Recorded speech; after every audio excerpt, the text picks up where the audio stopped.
Los días de la televisión por cable parecen haber quedado ya en el pasado. Hoy por hoy, cualquiera que quiera ver algo que le gusta, ¿qué hace? Lo busca en internet y unos momentos después no solo lo encuentra, sino que ya lo está viendo. Pero hace no mucho tiempo, más bien hace bastante poco, las cosas eran bastante diferentes. La televisión tenía el control total del entretenimiento y todos estábamos pendientes de su programación. Siempre y cuando no tuvieras una videocasetera, claro. Y quien haya sido un niño de los 80, de los 90, sabe perfectamente de qué estoy hablando. Fuimos unos cuantos los que pasamos horas frente a la pantalla esperando nuestro programa favorito o esa película que tanto queríamos ver. Y hablando de películas, una de las grandes películas del cine que se pasó miles, millones de veces por la televisión y que formó parte de la infancia de todos nosotros fue sin duda Back to the Future o Volver al Futuro.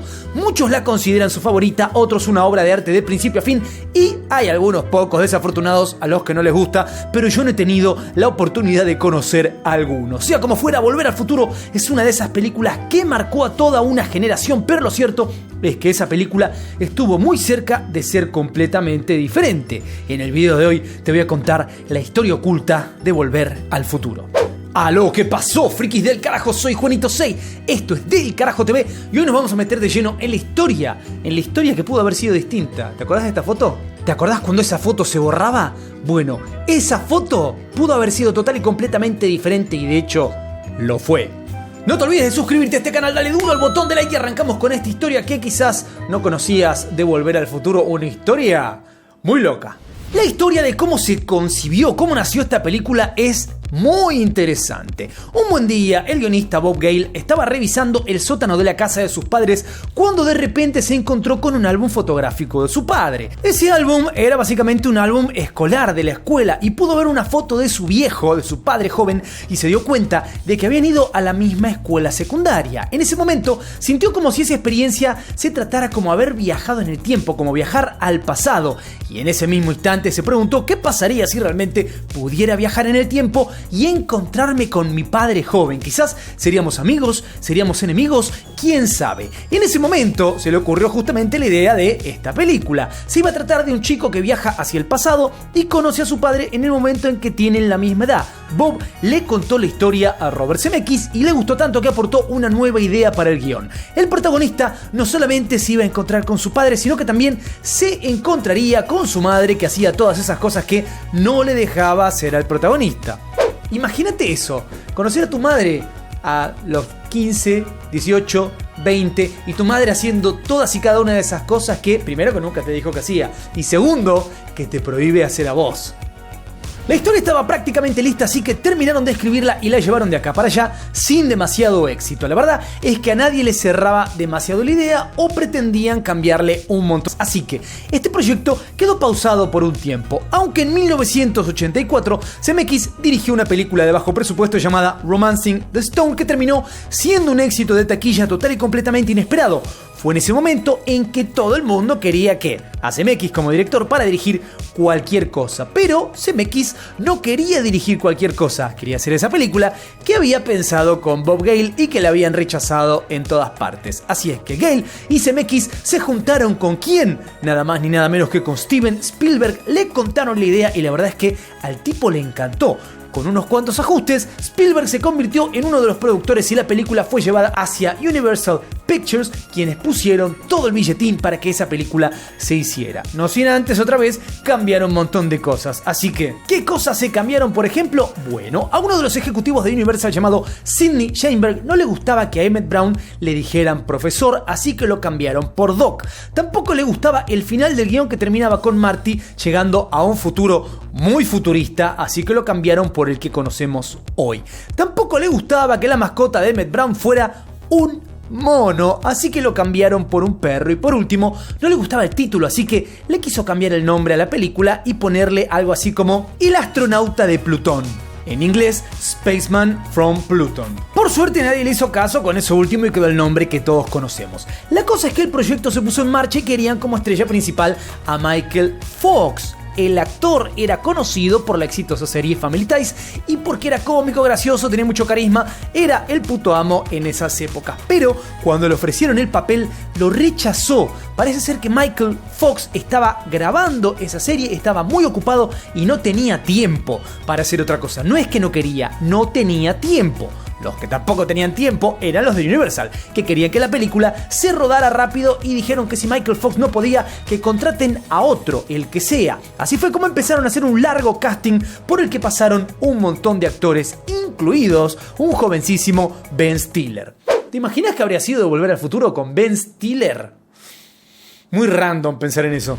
Nadie se decidía por contratar a ninguno porque básicamente ninguno les convencía. ¿Y por qué ninguno les convencía? Porque estaban básicamente enamorados de Michael Fox. Estaban buscando un doble de Michael Fox. Pero un buen día el productor Cindy Sheinberg puso otra nueva condición y dijo que quería que contrataran a Eric Stoltz, quien había sido la estrella de la película Mask. Vale decir que obviamente no era la de Jim Carrey, sino otra muy diferente que se grabó en los 80. Así fue que Eric Stoltz fue contratado para el papel de Marty. Sheinberg estaba tan confiado que iba a funcionar que dijo que si no encajaba en el rol, podían llamar a quien les diera la gana. Pero como tenía tanta confianza en Eric, estaba seguro de que eso no iba a pasar. Además llamaron a Crispin Glover para ser del papá de Marty, a Lea Thompson, para que hiciera de su madre, a Melora Harding para el papel de su novia Jennifer, y también a Thomas Wilson para que se ponga en la piel de Biff Tannen. Por supuesto, también llamaron a Christopher Lloyd para que sea el Dr. Emmett Brown, pero Christopher no quería, parecía que el papel no le interesaba y que el guión no le convencía del todo, así que dijo, no gracias, paso. Pero fue gracias a la insistencia de su esposa que lo terminó aceptando casi para no divorciarse. Una vez que todos los actores se reunieron en el set, les dieron la primera tarea, que consistía en sentarse juntos y leer el guión. Mientras lo leían, cada uno iba interpretando a su personaje e interactuando con los demás a medida que leían los diálogos. Pero en este momento fue que se dieron cuenta que había un pequeño problema. Mientras todos los actores se divertían y pasaban un buen momento, se dieron cuenta que Eric estaba total y completamente serio. Cuando le preguntaron qué le pasaba, dijo que no entendía de qué se reían, que el guión no era gracioso, sino que se trataba de una tragedia. Según él, en el final del guión, los amigos y la familia de Marty recordaban una vida que él no había vivido. Por eso, Marty tenía que vivir fingiendo que era la persona que recordaban sus amigos y no quien realmente era. ¡Guau! Pará un poquito, Eric. Pará, leíste entre líneas demasiado. Pará. Bob Zemeckis le dijo que la película no era triste, sino que se trataba de una película divertida de aventuras y de un tono más familiar. No había que leer tanto entre líneas ni buscar lo que no había en el guión, pero parece que Eric se quedó encerrado en su propia visión de la película.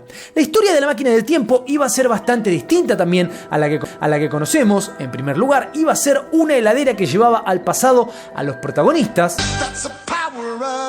Pero pronto empezaron a tener ofertas de distintos lugares, empresas y demás para convertir la máquina del tiempo en otra cosa. Por ejemplo, Ford les ofreció una buena cantidad de dinero para que la máquina del tiempo fuese un Mustang. La oferta era tentadora, pero los productores le pidieron a Spielberg que rechazara esa oferta y que considerara otra menos rentable, pero que se ajustaba un poco más al guión. Así que decidieron que la máquina del tiempo fuera un DeLorean, el único modelo que creó la DeLorean Motor Company antes de cerrar definitivamente sus puertas en 1982. Eso fue 3 años antes de que se hiciera la primera película de Volver al Futuro.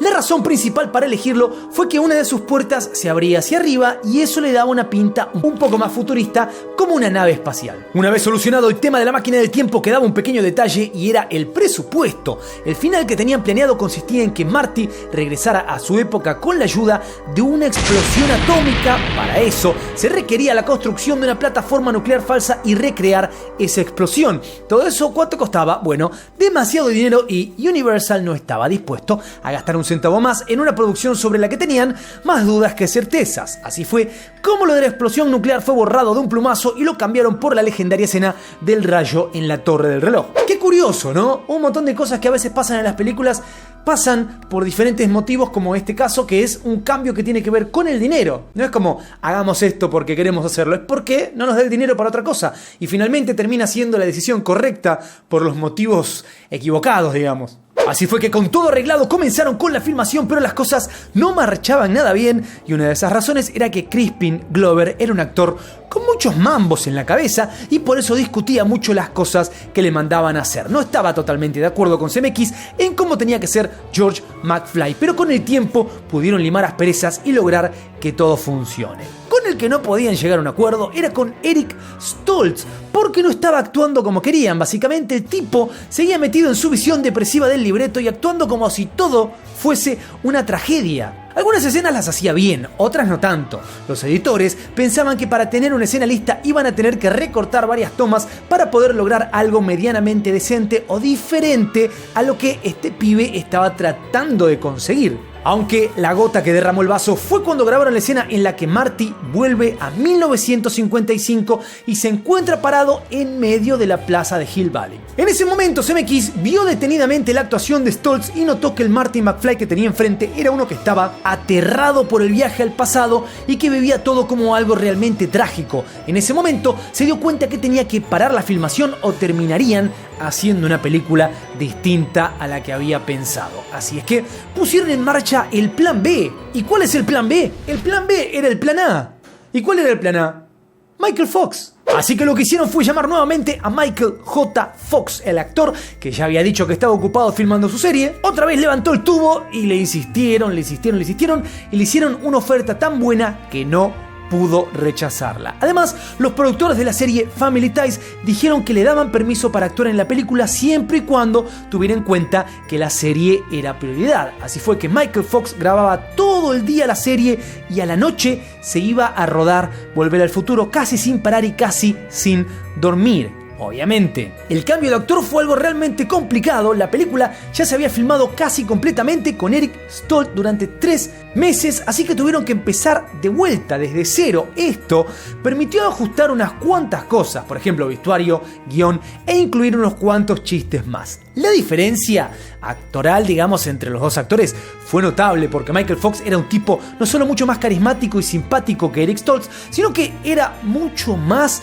gracioso, que es justamente lo que querían para esta película. La salida de Eric Stoltz también provocó otro despido casi involuntario. La actriz que interpretaba a Jennifer, como ya comentamos, era Melora Hardin, pero ella era bastante más alta que Michael Fox y por eso la reemplazaron por Claudia Wells. No, God, please, no, no! Por suerte, Melora tuvo su revancha en la vida y supo brillar en el papel de Jan en The Office. Pero bueno, esa es otra historia para otro video. Lo curioso de Stoltz es que no solamente no encajaba en el rol, sino que también era un tipo difícil. El propio Tom Wilson lo recuerda como un compañero de trabajo especialmente conflictivo. Things were difficult on the set. Eric it was not easy. He was doing a very methody thing. You know, everybody call me Marty, except Leah, who's playing my mom, who I'm trying to make out with off camera. So, you know, he was doing all that stuff, and it was kind of difficult. I didn't, and of course, I think, oh, it's me. You know, it's got to be me. There was a tension in the air. Something wasn't right. Así fue que el rodaje tuvo que comenzar de nuevo. La mala noticia es que tenían poco tiempo para terminar la película. La buena noticia es que al haber filmado casi todo con Stoltz, ya sabían cómo hacer para que quedara bien, incluso sabían cómo mejorar las escenas. Lo cierto es que todos trabajaron contra el reloj para que la película pudiese ser estrenada en tiempo y forma, y así fue que después de lidiar con unos cuantos efectos especiales que no terminaron de convencer a la producción, lanzaron la película de una vez. Todos cruzaron los dedos para que la gente no la abuchara demasiado. Si la película conseguía ser medianamente pasable, con suerte iban a recaudar la inversión inicial y harían una diferencia positiva. Si decimos que la película fue un éxito, a día de hoy nadie se sorprende, pero en ese momento se trataba de una película con un presupuesto relativamente bajo, con un guión que se reacomodó varias veces y que para colmo habían tenido que cambiar de actor principal sobre el final del rodaje y regrabar todo. O sea, se trataba de un proyecto sumamente problemático y esa es una de las razones por las que Volver al Futuro se convirtió en un éxito inesperado. De repente todo el mundo estaba yendo a verla al cine y volviéndose loca con los viajes en el tiempo y por supuesto encantados con los actores. La película recaudó casi 400 millones de dólares, que para la época era una completa locura. Nadie podría haberlo imaginado, ni siquiera los más grandes ejecutivos de Universal, que de hecho estaban seguros de que iba a fracasar. Ese éxito entonces se convirtió en historia y después salieron 2 películas más para completar la trilogía y obviamente es una de las más exitosas del cine. Hoy por hoy somos miles, millones los fanáticos que tenemos a Volver al Futuro en el corazón y que agradecemos que las cosas hayan sucedido como sucedieron, porque si no tuviéramos, por ejemplo, a Michael Fox como Marty McFly, seguramente estaríamos hablando de una película total y completamente diferente. Lo más importante que quiero saber de todo esto es, ¿sabías esta historia? Y lo segundo, que es incluso más importante en realidad, ¿cuál fue la primera vez que viste Volver al Futuro? ¿Te acordás? ¿Dónde era?